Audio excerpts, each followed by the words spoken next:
Aujourd'hui on se retrouve comme tous les jours à 18h pour une nouvelle vidéo et je continue ma petite série de un maquillage, une couleur, et aujourd'hui ça sera la couleur jaune comme vous voyez.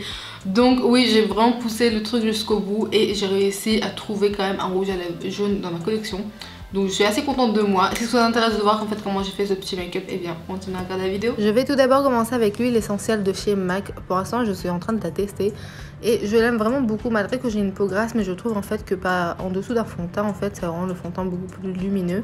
C'est le fini que je préfère un petit peu le plus en ce moment et bah voilà, je suis en train de la tester, je vous donnerai encore mon avis par la suite. Par-dessus, je vais appliquer le Timeless Moving Primer de chez Tarte. Donc en gros, c'est un primer qui sera là pour boucher les pores. Donc je le prends avec un petit doigt et je l'applique seulement en fait à côté, enfin voilà, où il y a des pores tout simplement apparents. Donc premièrement, je l'applique, puis je vais venir en fait presser pour, entre autres, boucher les pores. Maintenant, je vais passer à l'application du fond de teint. Je vais appliquer le Face Glow Foundation de Natasha Denona. Je l'ai en teinte 45. Donc, je mets une demi-pompe sur mon éponge et bah, tout simplement, je l'applique avec l'éponge. Je préfère en fait l'appliquer avec une éponge, ce fond de teint-là. Je le trouve qu'il est hyper lumineux. Il n'est pas super couvrant, mais en tout cas, voilà quoi. J'ai pas énormément d'imperfections en ce moment. Donc, j'aime bien avoir un petit fond de teint léger et non pas aussi couvrant que ça. Pour l'anti-cerne, je suis en train de tester le Transfix Matte Concealer de Natasha Denona. Celui-ci, je l'ai en teinte red. Au début, je n'aimais pas tellement cet anti-cerne là, mais franchement, petit à petit, quand je l'utilise en fait, sans le poudrer par-dessus, j'aime bien puisqu'en fait, il est déjà assez matifiant.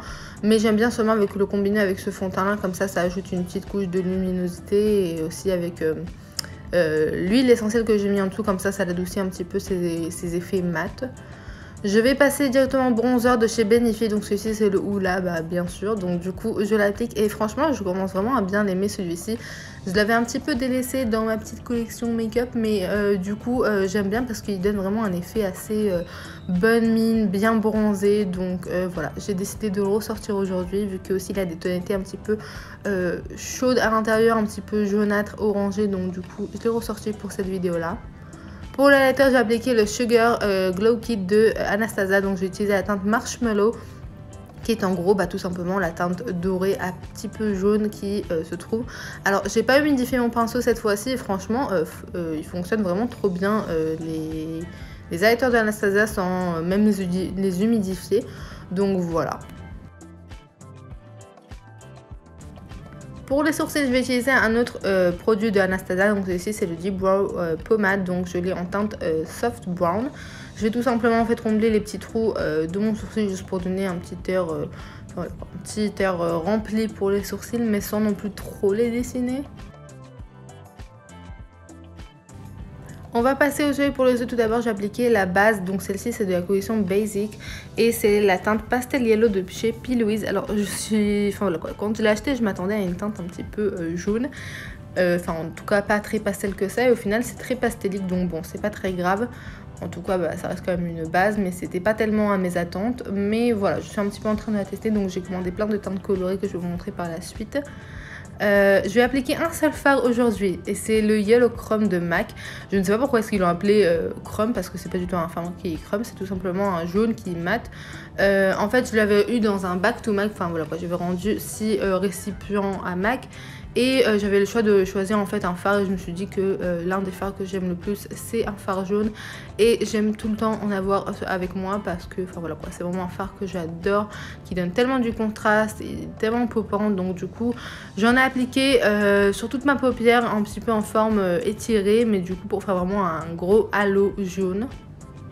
Je vais maintenant appliquer un liner noir tout simplement.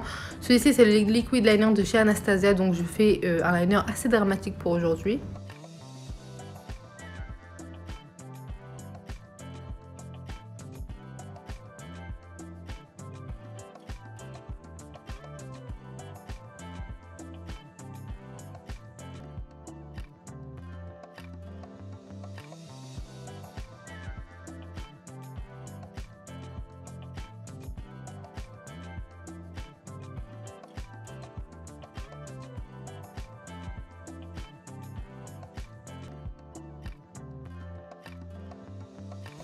On va passer au mascara. Pour le mascara, je vais utiliser le In Extreme Dimension de chez MAC. C'est pas tellement mon mascara favori, mais il est déjà ouvert, donc je vais tout simplement l'utiliser, n'est-ce pas? Pour un petit peu plus de luminosité au coin interne, je vais utiliser le Glam Rock. Donc en gros ce sont des gels glitter de chez Colourpop que j'ai acheté récemment dans mon précédent haul, je vous les avais montrés. Donc du coup voilà, j'en applique un petit peu au coin interne et un petit peu aussi sous le sourcil, vous allez voir.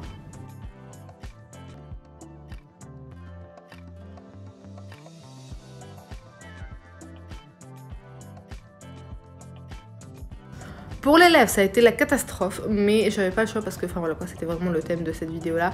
J'ai utilisé la teinte Queen Bee de chez Jeffree Star, donc tout simplement il vient du coffret Equality.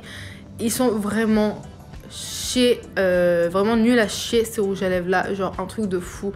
Ils sont tellement secs, genre j'arrive pas à comprendre, enfin surtout la teinte Queen Bee elle est tellement pas uniforme, mais en plus de ça, enfin j'ai l'impression que je les ai reçus en fait déjà secs, mais en fait non, c'est juste qu'il y a tellement peu de quantité à l'intérieur que du coup le produit a séché avec l'air qui est rentré à l'intérieur.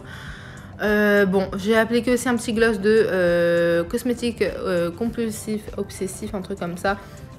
Et voilà quoi, c'est une marque qui est très très ancienne, mais j'avais un gloss jaune dans ma collection, donc du coup je me suis dit que j'allais l'utiliser pour cette petite vidéo là.